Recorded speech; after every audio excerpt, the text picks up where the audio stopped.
your ESPN station in Phoenix, ESPN 620. Rockin' the Nooch with Jimmy B.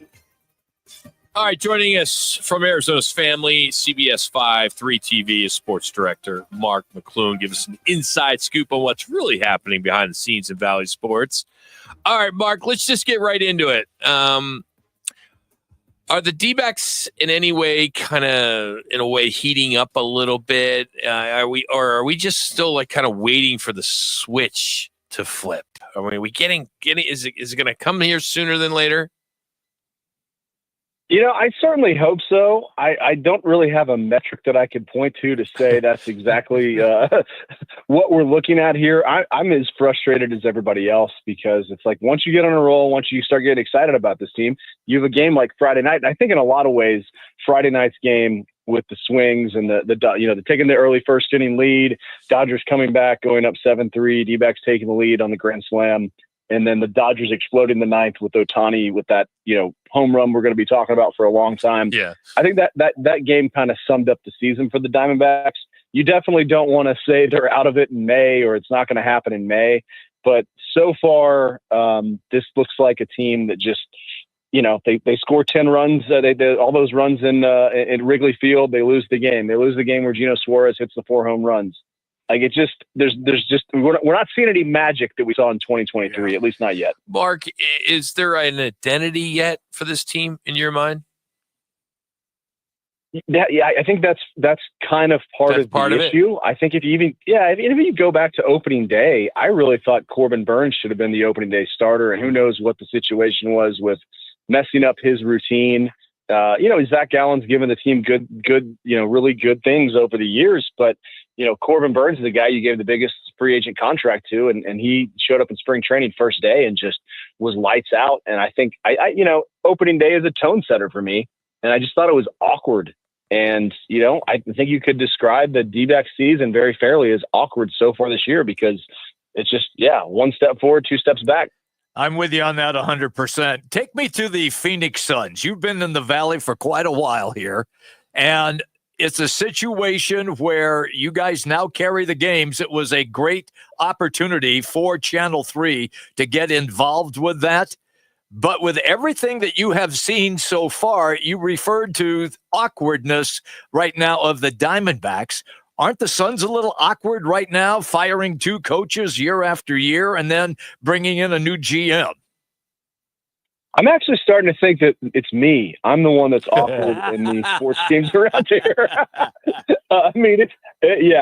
I think it's a great way to describe the season. It was just awkward. None of the pieces fit. You had 3 guys that kind of did the same thing and didn't play well together, and now they've got a bit of a mess on their hands because everybody knows that you need to trade Kevin Durant and get rid of Bradley Beal, and you're going to get pennies on the dollar. I look at this, and Matt Ishbia is taking the heat. He's going to continue to take the heat. And you know what? That's part of the deal. That's part of playing in the big leagues is when you make big decisions, if it doesn't work out, you're going to catch the aftermath. But I'll still take a guy that takes a swing all day long. Yep. And, in real time, I love the trade of Kevin Durant.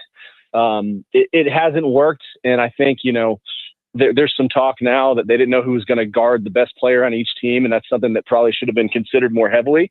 But, it's a lot better than other situations where, you could be the Colorado Rockies, Pittsburgh Pirates. You could be the Charlotte Hornets right now.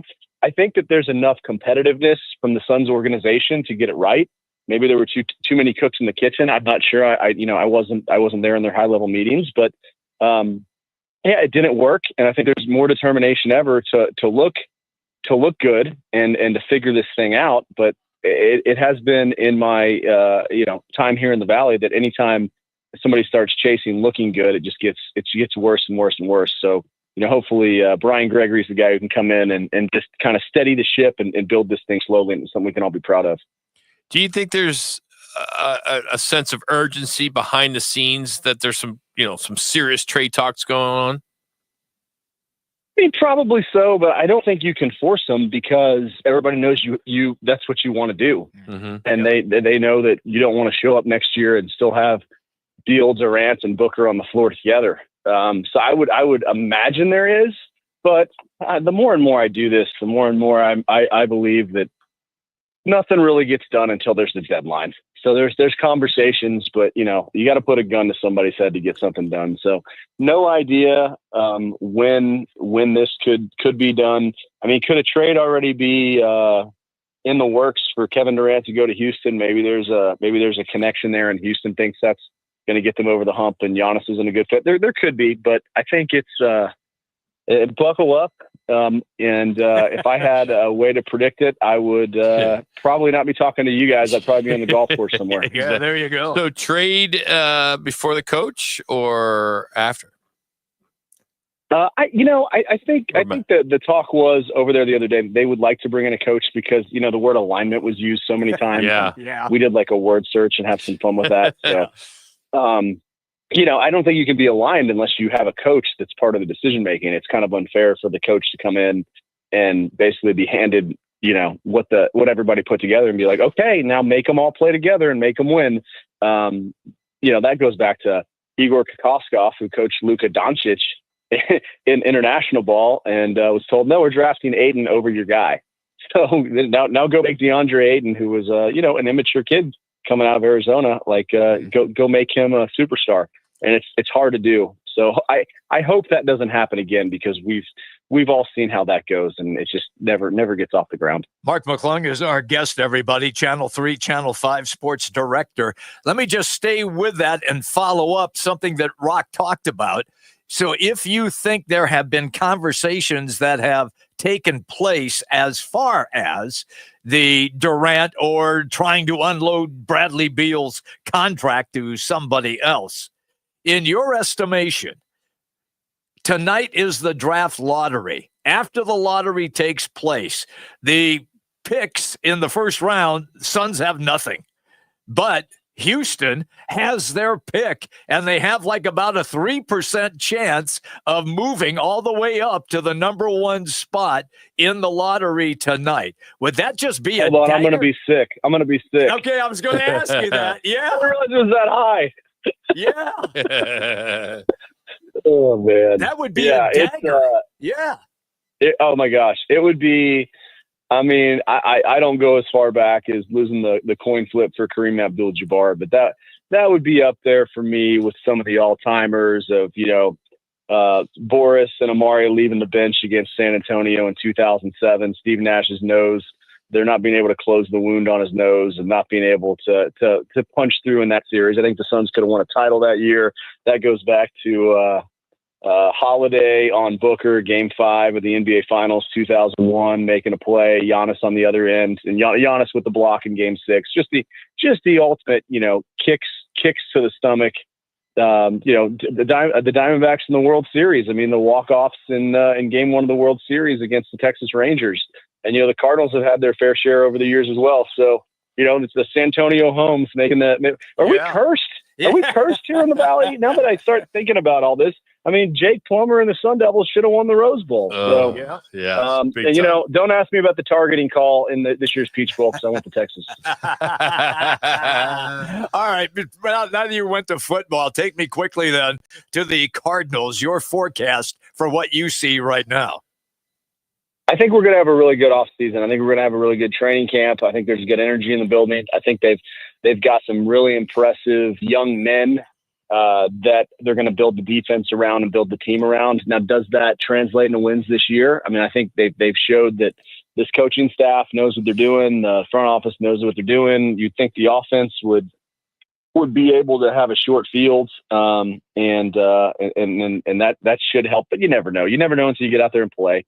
I think a lot's going to be asked to Kyler this year. This is a big year for him. So, going into the season, I think it's short of anything bad happening off the field that we have to report about. I think it's all going to be excitement. Now, honestly, I'm excited just getting over and talking to some of these guys. You're like, this is a special group, a special draft class of just, really good football players who are really interesting and mature people to at least meet the media. I didn't get to be around them a whole lot, but, had a one-on-one conversation with Cody Simon. And I was just kind of blown away. He just seems wise beyond his years. He's Mark McClune. You got to check him out on 3TV and CBS 5, The Extra Point as well, 10:35 on 3TV. What are you working on for tonight, Mark?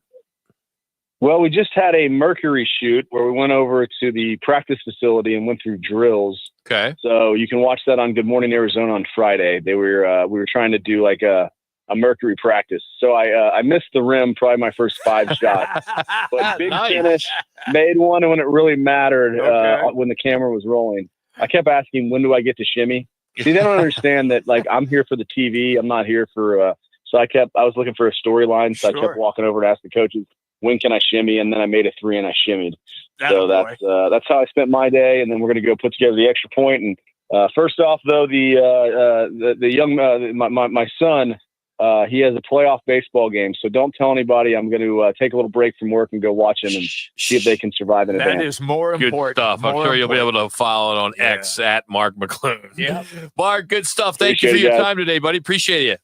Hey, we'll see you tonight at 10:35 in the Extra Point, the Valley's only night of local sports television show. You got it. Getting that plug in there. That's Again, at the Extra Point, I watch it every night. You can't miss it. Plus, there's a podcast, and he's been covering sports here in the Valley for over 20 Yep. years. So hashtag the Extra Point. Hashtag the Extra Point.